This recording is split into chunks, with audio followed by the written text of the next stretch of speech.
Hello, crafters, and welcome back. So, this is my third installment showing you the Spellbinders Club Kits for September. So, I've got the large die of the month and the small die of the month.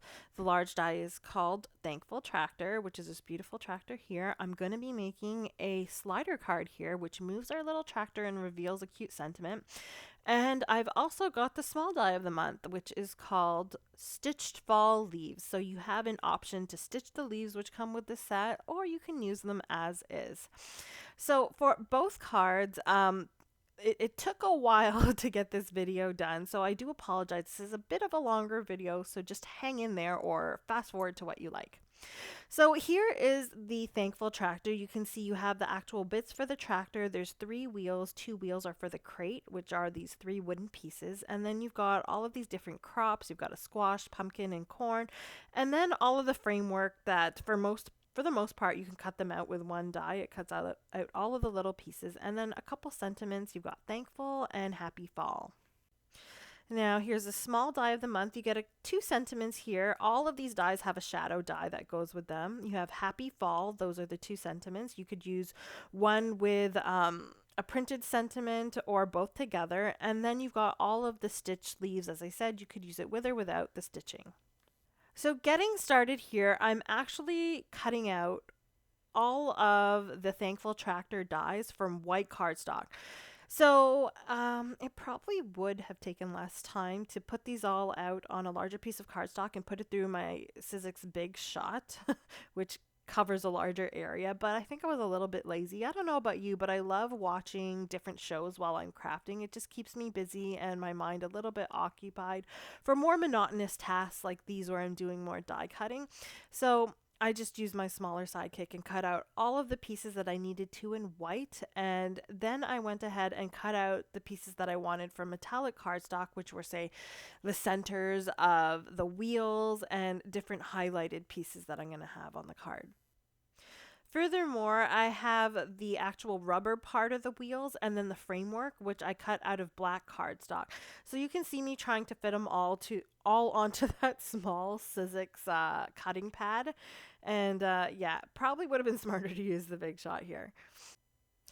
So once I've cut out all of my pieces, I collect them all in these little bowls. So I love to have little trays and bowls just around my craft table. I have a couple little small heart ones you can see. Those are metallic bowls, and I use that for larger pieces. And then I've also got my little flower sectional bowl there, which I can put a bunch of different pieces of different kinds in and sort them.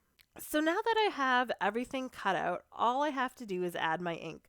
So this is another way you can go about putting together die cut pieces. You could cut them out of the colored cardstock that you want. And if you're like me, you don't have that many different colors of cardstock. I know I have a bunch, but they're not the colors that I like to use nowadays. So some colors kind of fit what I want to use, and most of the time they don't. So I just go to my inks. I have a large selection of inks, and I like to get the colors that I want to match color schemes because I tend to look up color schemes ahead of time. So what I do is I cut them all out of the white cardstock. I will inlay them back into the negative piece. You can see I have it there, and I just kind of fasten it at the bottom with some washi tape.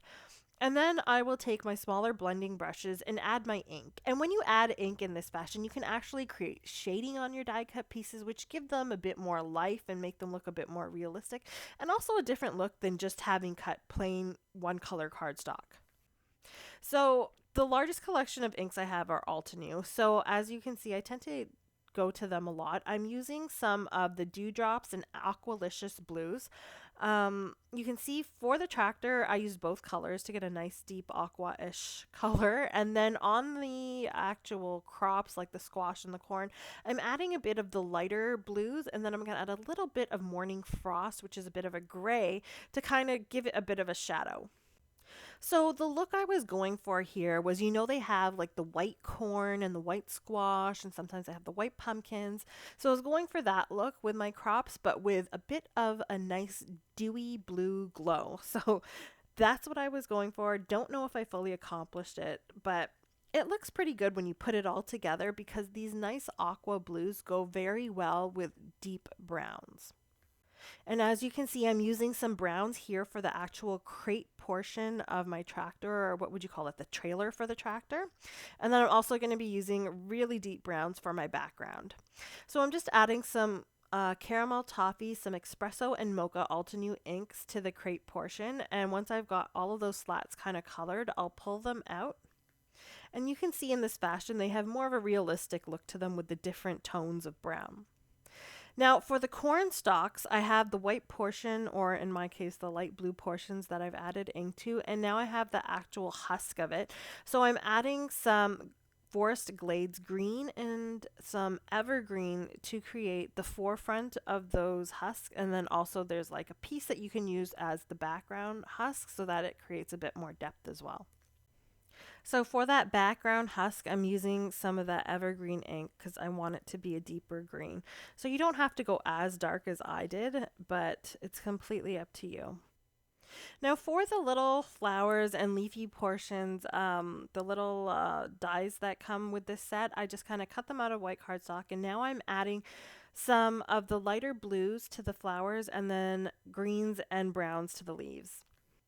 Now for these smaller die cut pieces, it's hard to pull them out of your negative piece and then inlay them again, so I just kind of left them in there and put some washi behind. So these are all my pieces all nice and cut out. And we can go ahead and start putting this tractor together. So I've got all of the wheels, and I'm adding the little metallic parts with some foam squares for a little bit of dimension there. And it's actually just easier to stick it together this way. I find that when I'm using metallic cardstock pieces, I like using the foam because when you use liquid glue, sometimes it gets on your fingers and then it kind of smudges the metallic portion of your cardstock.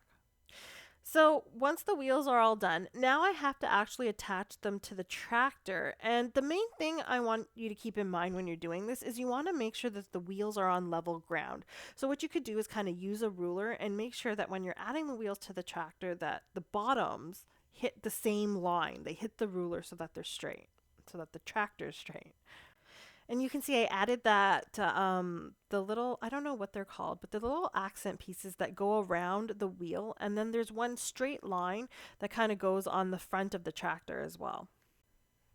Then I've also got the black framework to create the top of the tractor. You can see that there's these three little round pieces at the bottom of the framework. That's where I added my glue to attach it to the back of the tractor so it can easily be put together. And then once I've added that little straight accent piece, you can see there's like a little notch in the front where it goes, so you can see exactly where you got to place it. I can add the little exhaust pipe in black here. And then there's also a little chair that you can put in the tractor, like behind it, attach it in like the little corner. And there's also another piece that you can attach as the pedal. And I didn't actually know this, so I didn't space everything properly. So I actually ended up using that pedal piece on the back of the tractor, which I'll show you in a minute. So now I've basically got the black framework for the actual trailer or the crate that goes behind the tractor. And the first thing I'm going to do is attach the wheel. So it's got these two little knobby bits at the bottom, and I've added some small foam squares to attach my wheels. Now again, just like with the tractor, use a ruler to make sure the wheels are straight. And also make sure that the little knobs are on the centers of the wheel so that they're evenly placed apart on that trailer piece. Now I'm just going to add some liquid glue to those to the frame to add these wooden slats, which are going to create that wooden crate trailer. So now that I've added the bottom one, I can kind of add some glue to those four spokes or the metal, or what would be the metal framework, and add the top slat.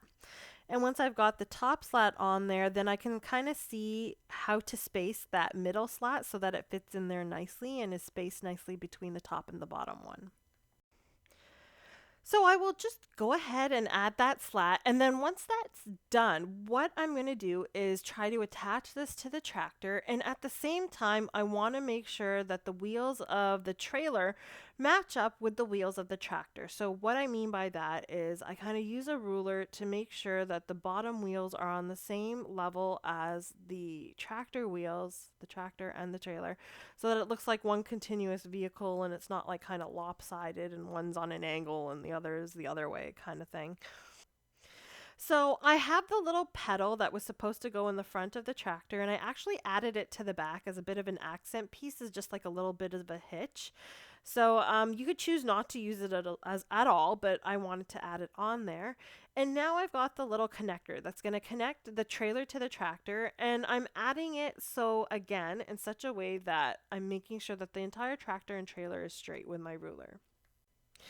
Now, in order to do this, you can see that my connector piece is actually on a bit of an angle, and that's completely fine, and it's normal if you've seen tractors before. I mean, the little hitch doesn't stay in like a straight vertical position all the time. It kind of moves a little bit depending on whether it's a solid piece connected to the tractor or just a movable piece that connects to the trailer. So now I can see that everything is nicely lined up, and that's partly why I used liquid glue. So with the liquid glue, you have some time to move your pieces around before it completely dries, and that I would definitely recommend for this step. Now I've got all of my little crop pieces, so I'm going to go ahead and put together the corn. So you've got this actual textured piece which creates the kernels of the corn that I'm going to add on top of that background piece. And then I've also added the little stems to the two squashes and the pumpkins. And then I'm also going to add the husks to the corn. So you can see that there's two lighter green husks that I'm going to add to the front. And then that dark green husk, I'm going to kind of add behind the corn, a little bit sticking out with the front two husks to create a bit of depth. Now on this one, I've added it to the left side of the corn, and you can see that looks great. And I could also add it to the right side of the corn, and it actually works there as well. So you could add it to either side. You could cut out an extra two pieces and add it to both sides. It's completely up to you, and it works on either side. I just wanted to make sure you knew that. Okay, so now that we have everything together, let's move on to the background and putting this slider card together. So I've got this brown cardstock panel, and the brown just wasn't as deep as I wanted it. This is about 3 3/4 by 8 3/4. So it's going to be a full slimline card that's going to fit in the slimline envelopes. I'm going to go ahead and add some of this walnut stain ink and some black soot ink to really just darken up this brown cardstock. So you can see now that it's a very deep brown. And while it's still sort of wet, I'm going to go ahead and put it into the embossing folder of the month and run this through my die cutting machine. Now you can see the embossing folder are the super large embossing folders, and it fits in perfectly so I can emboss the entire length of the slimline. Okay, so let's go ahead and put together the little slit that's going to allow me to put my slider piece and show the sentiment through the behind the tractor. So I've got my ruler here. I've kind of positioned my tractor where I want it, and I'm marking the front of the tractor and the back of the tractor. And in the front, I'm marking it just a little bit in front of it to give it a bit of play so that I have enough room to add my sentiment. I'm basically creating a slot that's about the width and the length of the ruler, and actually the length is like the length of the tractor. And I'm just indicating where I want that with my pencil lines. It's hard to see here because I don't really want to make my lines too heavy because I want to be able to erase them. So I'm kind of determining the width of my slot here. And now I'll just use my ruler to connect those dots in a straight line. So if you're worried about getting it straight, I would use a T-square ruler. That would really help. As I have mentioned before, I don't really measure too much, so I'm just eyeing it. So now I'm going to get my my cutting tool, and I'm actually going to cut this little slot out. And you can see that I have this kind of messy gridded back it's not back, but black mat underneath, and this is a self-healing mat. So when I cut on top of it, I'm not going to be cutting through anything that I don't want to. So please, please do protect your surface. I have done this before on a media mat and completely ruined it. So I always make sure I've got the right kind of mat for when I do things. I learned my lesson. So, and the other thing to keep in mind is if I'm using an X-Acto knife like this, I like to use a metal ruler because sometimes the knife cuts into a plastic ruler. So it's really handy to have these metal rulers on hand. So now that I've cut that little slot out, I've also cut a piece of brown cardstock that's about an inch in width, and it's a little bit smaller than the than the actual slimline card. So it's probably about 8 inches or so. I don't need it to be the exact length of it. It's just got to stick out a little bit, and then it's going to come inwards on the left side. So it doesn't have to be the same length. And I also used my round punch to kind of punch the end where it's going to be the pull tab to make sure that it's got a nice look. I've put it through the embossing folder and added ink to it to make sure that it's going to match my background. And once I put it down on the card, you can see it kind of creates a continuous look, which is exactly what I was going for. So my next step is going to be to get this onto my card base. So my card base is, I think it's about 9 by 4 inches. So I've got a little bit of a border, and I've placed that card base, sorry, the brown card panel on there. I'm sorry, I'm all tongues today. So I've placed that on there. I've traced that little rectangle, and now I know where my sentiment should go. So I'm actually using one of the sentiments from the clear stamp of the month, which I had a video for earlier in the month. And I'm just stamping out one of the sentiments with some VersaFine Clair Fallen Leaves brown ink. Now that I've stamped that out, I've got to create the well for my sliding piece. Now that sliding piece kind of has to slide along like a nice row or a column so that it's not moving all over the place. So what I do is I use my foam tape to create that well. So I've got my slider tab where I want it, and then I'll put the foam on either side of it and then on the left side to create a stop so that it doesn't kind of get lost in the back of the card. Now, once I've done that, I added a bunch more foam tape to the rest of the background to allow myself to attach this to the card front and have it sit up with dimension continuously along the panel. Now, once I've got that adhered, I'm going to erase those pencil lines from the white card base behind the brown panel because they do kind of show through, and I want it to have a nice clean look. Now I can slide the slider piece back in, and now I can kind of position my tractor where I want it to go. Now the slider piece stops on that left end because we put the foam tape there. To stop it from coming out of the right end, that happens when we actually attach the tractor. So I've got the foam squares, and this is actually from the card kit. I love these foam squares for slider cards because they sit up nice and high and give you enough room so that your slider piece can move. So initially I am just putting 2 of these on the trailer and I'm attaching it where I want it.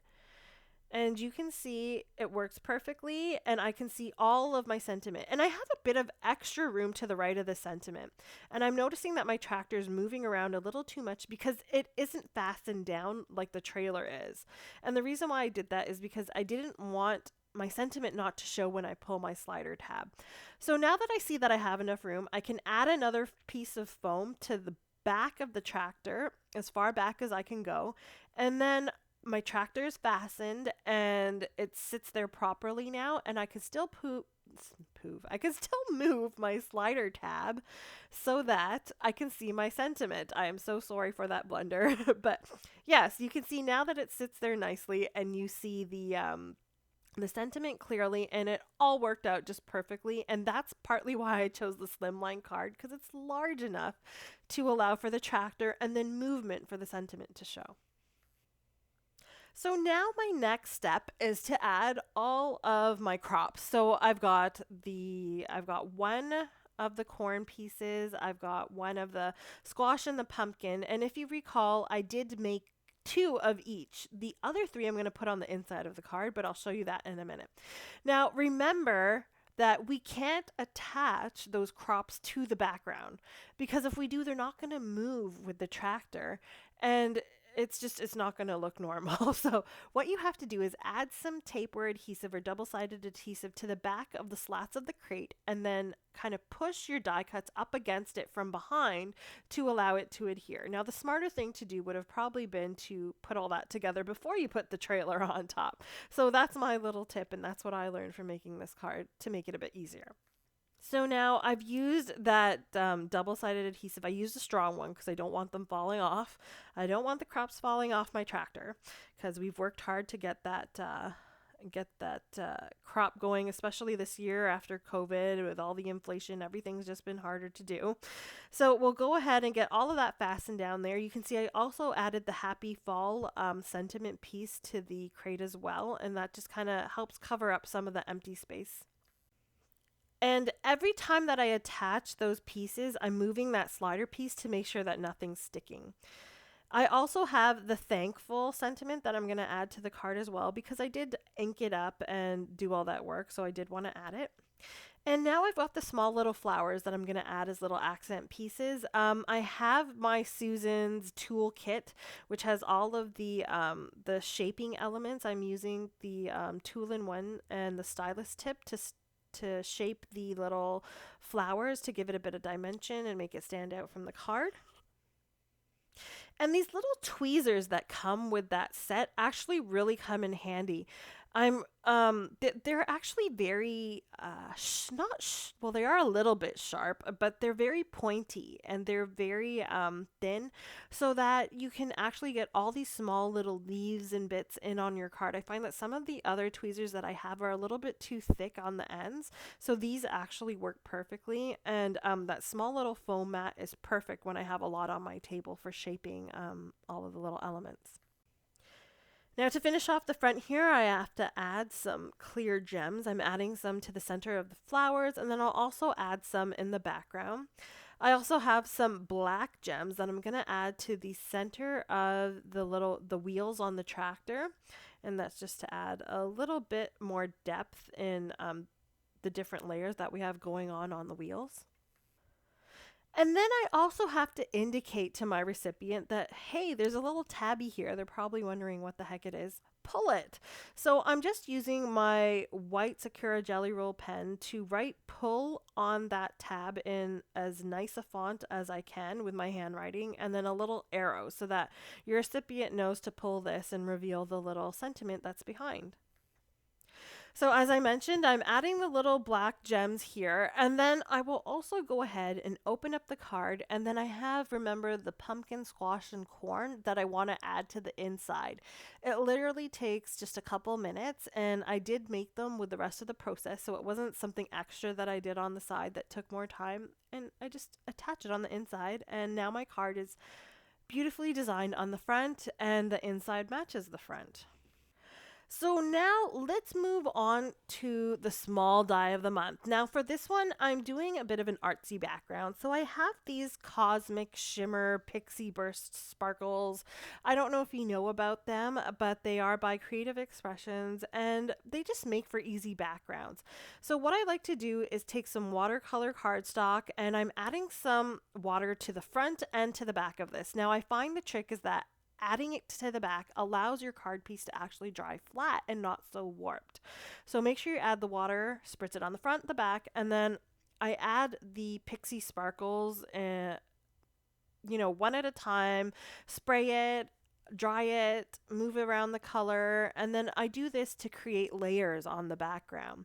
Now the two pixie sparkles that I'm using are called Boulevard Lights, so that's like a gold and a yellowy color, and then you've also got Beyond Blue, which is a nice aqua blue, which goes with the theme of colors that I'm using for this video like I did in the previous card. So you can see that it's highly pigmented, the powder that's there, and I've kind of added it, moved it around, and now I'm drying it with my heat tool. And you can see that went pretty much flat. So as I mentioned, that trick, which I didn't know before, I just learned recently, is adding, so that bottle that I have just has plain water in it. I'm spraying water on the front, spray the water on the back, and your card does not warp as bad as it normally would. Now you can see as I'm drawing this, you can see all the warping. Another trick to that is to heat the back of the cardstock as well to allow it to curl the opposite way so that the two ways kind of cancel each other out. Now you can see here, this is when it's completely dry. You can see how flat it is. And you can see that it's relatively flat compared to some of the creations that I've gotten in the past. Now, even if it wasn't flat, it doesn't matter. I'm putting it in the embossing folder of the month and I'm putting it through my die cutting machine. So it's not only going to pick up the texture of the folder, but it's going to get flattened as well. Anyways. Now that pixie sparkle has a lot of glitter in it. So I'm using a a cloth, a Swiffer cloth, to just kind of get the extra sparkle off of my embossing folder for when I use it next. So now I've got this Sizzix Opulent gold pearl cardstock. It's got this nice gold sheen to it. And I'm just going to cut a piece here and use 3 of the leaves from the Stitched Fall Leaves Small Die of the Month set. And I will cut those out. So you'll keep in mind that I said that all of the dies for this set actually have a shadow die. So I'm not only going to cut out the actual leaf portion, which has the little holes for the stitching, but I'm also going to cut out the shadow from some vellum. So now let's go ahead and stitch up those leaves. So for this card, I'm going to be using some gold thread, and I'm using my DMC number 22 needle. So if you want your stitching to go smoothly, I would recommend getting the number 22 needle. The needle head is just the perfect size to go through the holes for all of the stitching dies that Spellbinders has. You can see I have a few of them in this set. I like having more than one because if I'm using more than one color to do my embroidery or my stitching, I can have various different threads going at a time, different needles at a time, so I don't have to keep switching it out. So I've doubled up my thread because it is a thinner thread and I want that gold to show. I'm going to fasten it at the back with a bit of tape after I've put through the first stitch. And then I'm just going to do the stitching as you normally would. Now the stitching for these is very simple. It's nothing fancy. It's just basically stitching the vines that you would find on the leaves. So just follow the vines and make sure you stitch all of those in whatever manner you like. Now I'm not going to show too much of this because it's very simple stitching, nothing new. I normally do some different patterns, but today I thought I'd just keep it simple and keep with the vines of the leaves. And if in the end you'll see that there's actually like a couple stitches that I missed. When you put your card together, you're not even going to notice. I didn't even notice till my card was completely together, but it does kind of give it a bit of a different look. So even if you miss a stitch here and there, not a big deal. And it kind of just makes the leaf look like it's on an angle. So once I've got all my stitching done, I'm just going to put a little bit more tape to fasten that string and cut off the excess. And I will go ahead and stitch up all of the leaves in the exact same fashion. So those are my 3 leaves, and I'm going to go ahead and attach these to those vellum shadows, and I'll do that with a bit of foam, some of these foam squares, so that it has a little bit of dimension. It's going to sit up on that blue background and just kind of stand out a little bit more.